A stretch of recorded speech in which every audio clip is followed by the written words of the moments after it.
अभी शाम का 9:15 हो रहा है।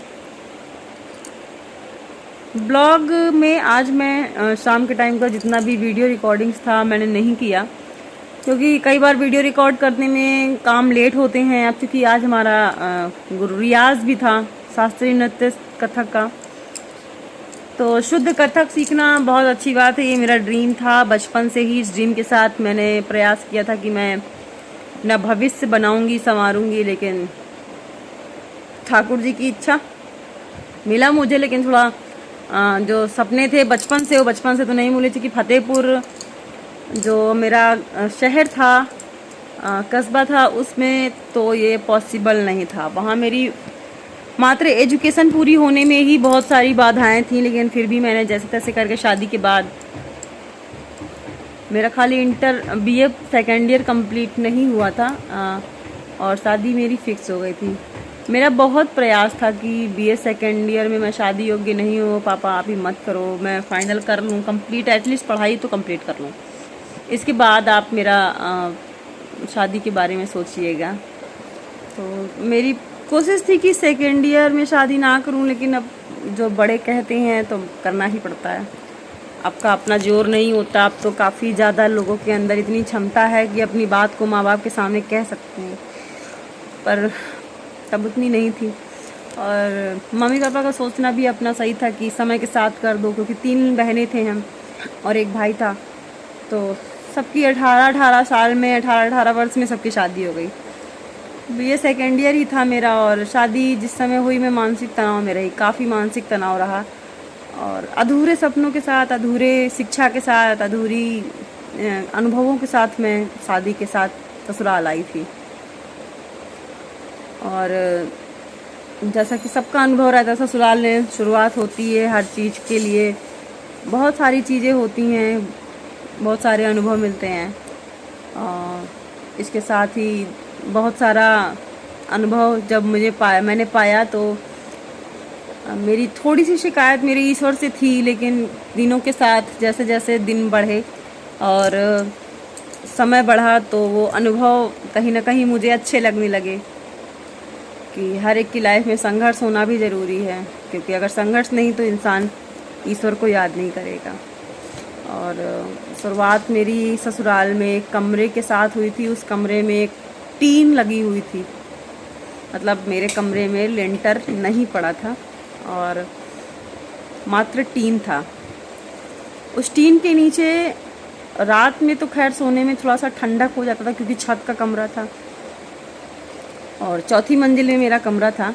तो टीन के नीचे रात कटने का तो चलो ठीक है, समझ में आता है, क्योंकि सर्दी थोड़ी सी हो जाती थी, मतलब ठंडा हो जाता था मौसम, पर दिन नहीं कटता था। दिन तो मतलब गर्मियों के तो ऐसे जाते थे कि शायद उन्हें बयां करना बहुत ही मुश्किल है मेरे लिए।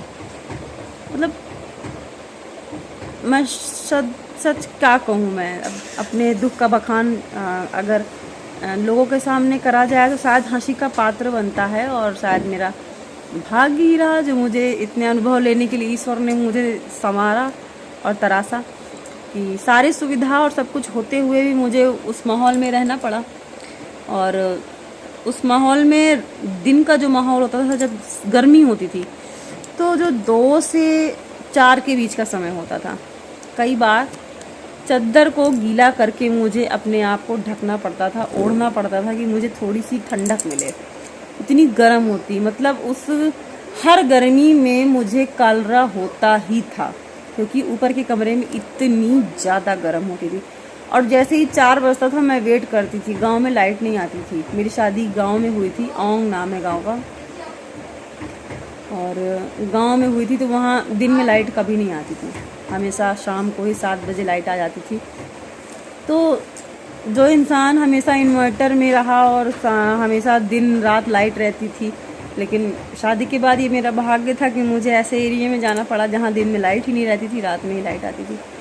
और फिर भी मैंने अपने आप को वहाँ एडजस्ट किया, जैसा ईश्वर ने दिया, जो भी दिया उसमें एडजस्ट करना ही पड़ता है, और किया मैंने। और आज आप सोचेंगे कि ये स्टोरी आपके साथ क्यों शेयर कर रही हूँ। तो जैसा दिखता है चकाचौंध जैसी चमक, जैसी मुस्कुराहट, शायद उसके पीछे बहुत सारे अनुभव होते हैं, बहुत सारे अनुभव, और शायद आप जितना सोचे उससे कहीं अधिक, क्योंकि सोशल मीडिया में आप हर बात नहीं शेयर कर सकते। तो इन सबों में हमें एक बात तो ज़रूर कहूँगी कि हाँ, उन अनुभवों से मुझे सीखने को बहुत कुछ मिला। किसी ने मुझे गिराया, किसी ने मुझे जलील किया, किसी ने मुझे समझाया, किसी ने मुझे सराहा, किसी ने मुझे प्यार दिया, किसी ने मुझे दुत्कारा, किसी ने नफ़रत की तो किसी ने बैर किया तो किसी ने दुलार दिया। लेकिन सीखने को बहुत कुछ मिला, बहुत कुछ, मतलब बहुत कुछ। और ससुराल का माहौल एक्चुअली जब आप परिवार में बहुत सारे लोग होते हैं तो खटपट तो जाहिर सी बात है होनी ही होती है, परंतु कुछ चीज़ें थोड़ी सी मेरे लिए अटपटी रहीं। हमेशा मुझे एक चीज़ के लिए प्रेरित किया गया कि एक बेटा होना आवश्यक है, और मेरी ये चाहत थी कि ईश्वर ने जो दिया है अच्छा है, और जो नहीं दिया है उसके लिए जबरन तो किसी से कुछ नहीं कहा जा सकता। लेकिन उस चीज़ के पीछे मुझे परिवार से वर्जित कर दिया जाए और कहीं ना कहीं उस चीज़ के लिए मुझे जलील किया जाए कि बेटा नहीं है तो आप समाज का हिस्सा नहीं बन सकते। बहुत सारी चीज़ें हैं, परंतु इन सब में अगर जो भी मेरे साथ हुआ, जो भी चीज़ें मेरे लिए विरोधाभास रहीं, उसमें अगर सबसे बड़ा कुछ प्लस रहा है तो शायद वो मेरे ठाकुर जी की कृपा। कहते हैं दुख बांटने से दुख बढ़ता है और सुख बोलने से खुशियाँ आती हैं, मतलब खुश रहने से। तो आज उन पलों को मैं दोहराना ही नहीं चाहती। जिसने भी मुझे जो दिया वो बहुत अच्छा दिया, लेकिन ठाकुर जी ने जो दिया उसे मैं आज भी नहीं संभाल पाई। 2015 मुझे कानपुर में एक मकान मिला और मैंने अपने पति को थोड़ा सा समझाया कि बच्ची की शिक्षा दीक्षा के लिए, जबकि मैं इतना हर चीज़ के लिए आगे आगे करने वाली, मेरे अंदर खुद के 12 हुनर थे और हैं। उन्हीं 12 हुनर को आज बांटने के लिए मैं अपनी एनजीओ चला रही हूँ, और उस एनजीओ में आज लगभग 4 से 5 हज़ार बच्चे मुझसे शिक्षित हो चुके हैं। ये सिर्फ और सिर्फ ठाकुर जी का आशीर्वाद है। तो क्यों ना अपने ठाकुर जी के ऊपर मैं घुमंड करूं। मुझे ठाकुर जी पे बहुत गुरूर है। ठाकुर जी जब साथ होते हैं ना तो किसी चीज़ की कमी ही नहीं महसूस की मैंने। इतने बड़े समाज में सब कुछ मेरे विरोध में रहा, लेकिन ठाकुर जी सदैव मेरे पक्ष में रहे। 2015 में मुझे मकान मिला, 2016 में विदिशा का एडमिशन हुआ आरजी एकेडमी, 2017 मैंने डांस एकेडमी डाली, और 2018 और 19 में मेरा एनजीओ रजिस्टर्ड हुआ।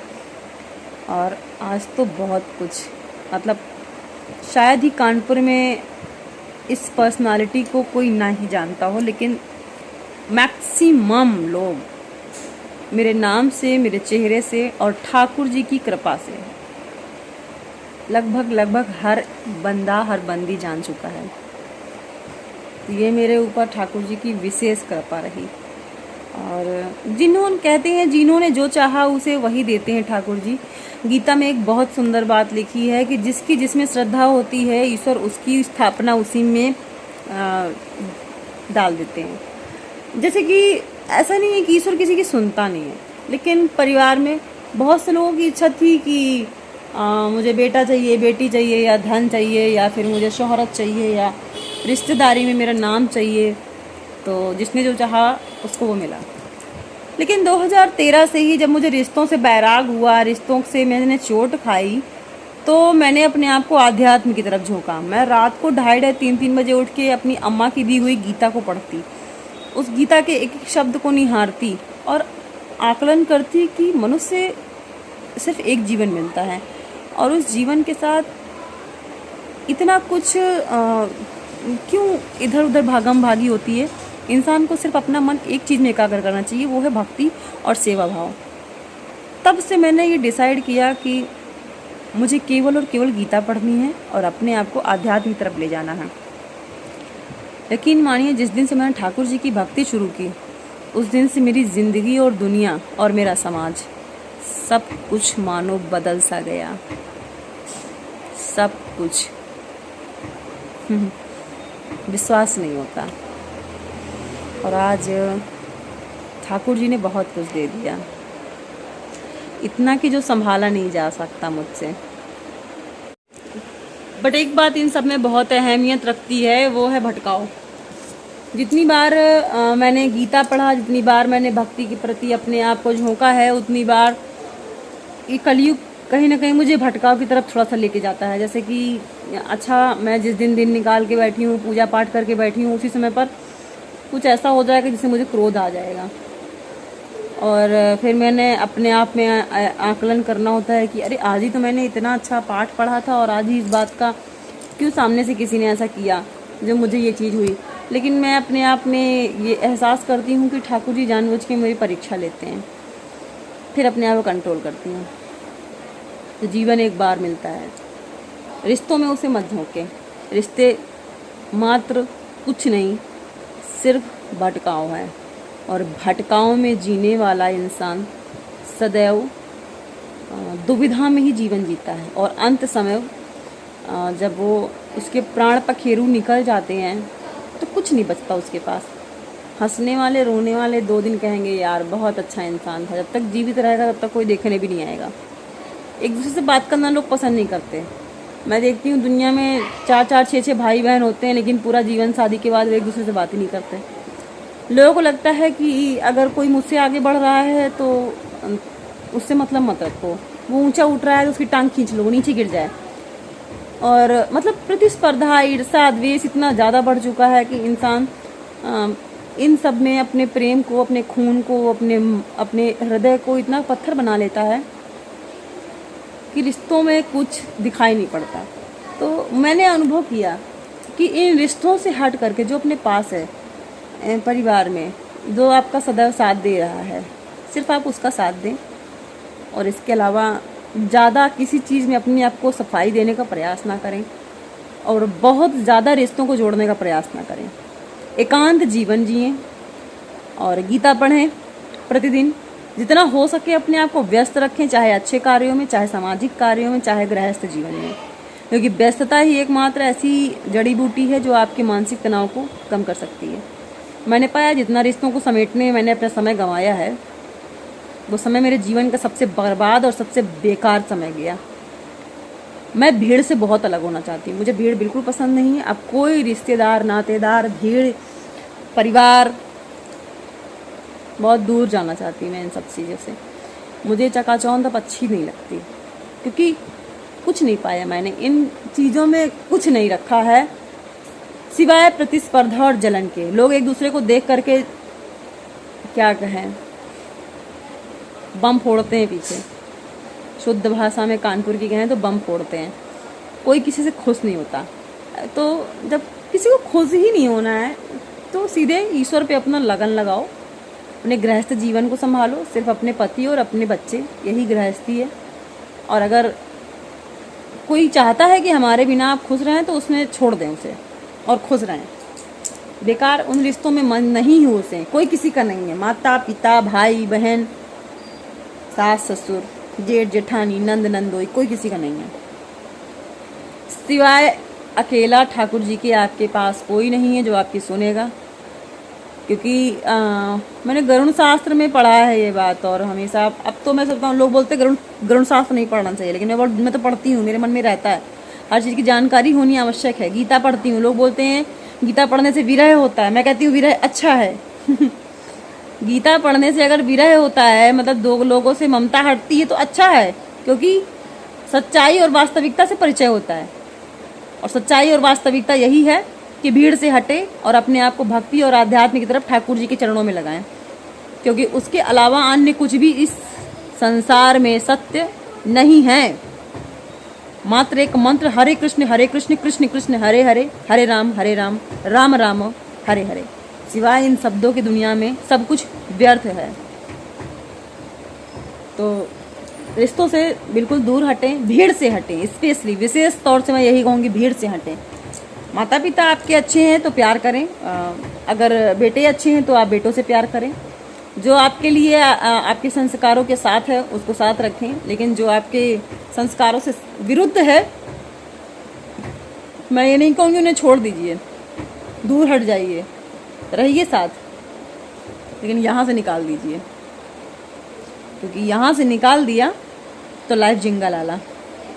और मैं आज की डेट में हर एक दायित्व को पूरा करने का प्रयास करती हूँ, लेकिन अगर मेरे दायित्व से कोई चीज़ बाहर है तो मैं अपने दिमाग से हटा देती हूँ कि हरी इच्छा, ठाकुर की इच्छा, जो वो चाहेगा वही होगा। तो मेरा प्रयास सिर्फ हृदय में हरि का निवास, इसके अलावा अन्य कुछ भी नहीं। और मैं चाहती हूँ कि मेरे हर वीडियो के साथ कुछ प्रेरणा, कुछ समाज के लिए अच्छा कर पाऊँ। मैं प्रतिदिन कुछ ना कुछ करती रहती हूँ और शायद कुछ अच्छा कर ही पाऊँ।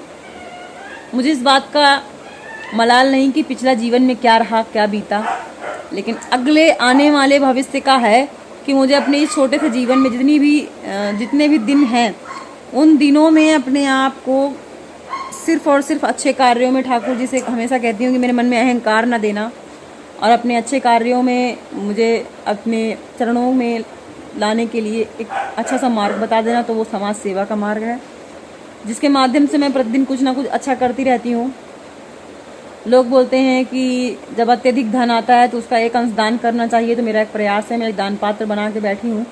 उस दान पात्र में प्रतिदिन कुछ ना कुछ डालती हूँ, जिसे उसे NGO में, अपने समाज सेवा में बच्चों में दान करती हूँ। मैं आपको बता दूँ, मेरा NGO मैंने जो बनाया है वो पाने के लिए नहीं, सिर्फ देने के लिए बनाया है। और अभी तक मैं यही कहती हूँ ठाकुर जी से कि मुझे देने योग्य ही बनाना, पाने योग्य नहीं। मैं आपसे पाती हूँ वो तो बहुत है, फिर और पाने की क्या तमन्ना। तो यही आशा करती हूँ कि आप सब कुछ सीखें, कुछ करें, क्योंकि ये समाज है, किसी को जीने नहीं देगा। और इस समाज में रहना है तो अपने आप को कठिन लड़ाई के साथ, रिश्तों से एकांत हटते हुए, अपने मन को एकाग्र करते हुए ठाकुर जी के चरणों में लगाएं। और जिस काम में आपको संतुष्टि मिलती है, मतलब संतुष्टि का मतलब ये नहीं कि गलत कार्यों में जाएं, लेकिन अगर सेवा भाव में या समाज सेवा में, सोशल वर्क में आप जुड़ना चाहते हैं तो कृपया ज़रूर जुड़ें। आप स्वयं करें, अकेले करें या किसी के साथ NGO में लग कर करें, लेकिन निश्चलता से करें। किसी चीज़ को करने के पीछे अपना लक्ष्य ना बनाएं, कोई स्वार्थ ना रखें कि हमें कुछ मिलेगा। क्योंकि आज के युग में मैंने देखा है कि हर व्यक्ति कुछ ना कुछ पाने के लिए कुछ ना कुछ करता है। 10% भी अगर किसी ने कुछ किया है तो उसको ये रहता है कि हमें क्या मिलेगा। और मैंने आज की रिकॉर्ड में जितना कुछ किया है उसमें सिर्फ ये सोच करके किया है कि मैं जो कर रही हूँ इससे मुझे आने वाले समय में कुछ मिलेगा, सामने से, मनुष्य से नहीं, ठाकुर जी से। ये खाता मैंने अपने ठाकुर जी के नाम का उनकी बैंक में खोला है और उसी बैंक में मैं अपने एक एक रुपए करके अपनी पूंजी को जमा कर रही हूँ। और ठाकुर जी से कहती हूँ कि मुझे इस योग सदैव बनाए रखना कि मेरे मन कर्म वचन वाणी हर चीज़ से मैं सिर्फ और सिर्फ अच्छे कार्य और अच्छा ही सिर्फ कर पाऊँ। और अगर जो गलत करती हूँ तो उसके लिए मुझे कुछ ऐसे रास्ते बताना जिसके माध्यम से मैं अपने उन गलत किए हुए कार्यों को माफ़ करा सकूँ। तो बहुत कुछ बात किया आज आपसे, मन था, क्योंकि मैं आपको बता चुकी हूँ कि मैं नाते रिश्तेदारों से बात करके अपने आप का मन हल्का नहीं करती। मुझे बिल्कुल पसंद नहीं है। मुझे अब नफ़रत होती है समाज से, मुझे नफ़रत होती है हर रिश्ते नातेदार से, मुझे नफ़रत होती है भीड़ से। अगर मुझे प्यार है तो वो सिर्फ अपने एकांत और अपने ठाकुर जी से और गीता से, इसके अलावा मुझे कुछ अन्य और नहीं चाहिए। हाँ, अगर सामने से कोई हमारे पास है तो सम्मान है, संस्कार है हमारे कि मैं किसी के साथ दुर्व्यवहार ना करूं। ठाकुर जी की भक्त हूँ, लेकिन रुचि नहीं है उन चीज़ों में कि अब बहुत भीड़ में घुसने के लिए बहुत कुछ घुसने जोड़ने वाला कार्य करूं। मुझे सिर्फ ठाकुर जी की ललक है। और अब तो वृंदावन जाने के लिए मेरा प्रयास है। मैं चाहती हूँ कि बहुत जल्द मुझे कान्हा वृंदावन बुलाएं, क्योंकि वो दिन है, ये एक ऐसी हवा सी महसूस हो रही है कि जैसे मुझे वृंदावन जाना चाहिए बस। तो आप सब मेरे लिए प्रार्थना करें कि मैं वृंदावन जा सकूं और कुछ अच्छे कर्म कमा सकूं। जय श्री राधे कृष्णा। और हमारे चैनल में नए हैं, चैनल को लाइक करें, सब्सक्राइब करें, वीडियो को अधिक से अधिक शेयर करें।